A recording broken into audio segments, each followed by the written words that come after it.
हदगाव तालुक्यात 4 दिवसापासून संततधार पावसामुळे ठिकठिकाणी अनेक गावांमध्ये अतिवृष्टी झाली आहे।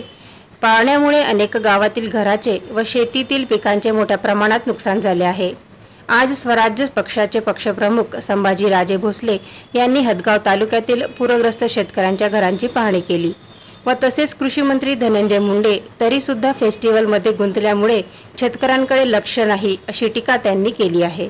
कृषी मंत्री इकडे यायचे सोडून आमदार खासदार सोडून ते आलेच नाहीत आणि कृषी मंत्री इकडे यायचं सोडून बीडला सांस्कृतिक कार्यक्रमात मग्न आहेत।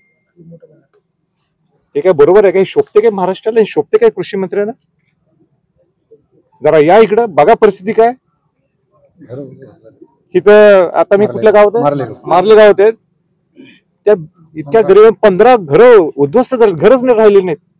आता हे ना 10,000 रुपये तुम्ही मदत करायची आणि परत पुढच्या वर्षी पूर येणार आणि परत 10,000 रुपये द्यायचे, काय होणार आहे? 10,000 रडत होते आता काय सगळे, त्याला आम्ही दुसऱ्यांच्या घरी राहून राहिलो आणि 10,000 रुपयांनी काय होणार आहे आमचं? आम्हाला घरकुल मिळणार आहे का?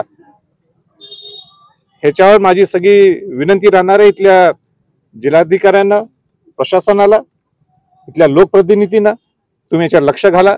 मी माधवराव देवसुखांना सुद्धा सांगितलं, स्वराज्याच्या माध्यमातून सुद्धा तुम्ही जोरात आवाज उठवा। शेवटी शेतकरी हा आपला केंद्रबिंदू आहे, शेतकरी आहे म्हणून आपण जगू शकतो आणि म्हणून बाकी सगळ्या गोष्टी आपण थांबवू शकतो, पण शेतकऱ्यांचं डोळ्यातलं अश्रू हे पाहून मला तर मी एकदम म्हणजे काय, मला शब्द नाहीत। ठळक घडामोडींसाठी देशोन्नती न्यूज चॅनलला सबस्क्राइब करा आणि बेल आयकॉन प्रेस करा।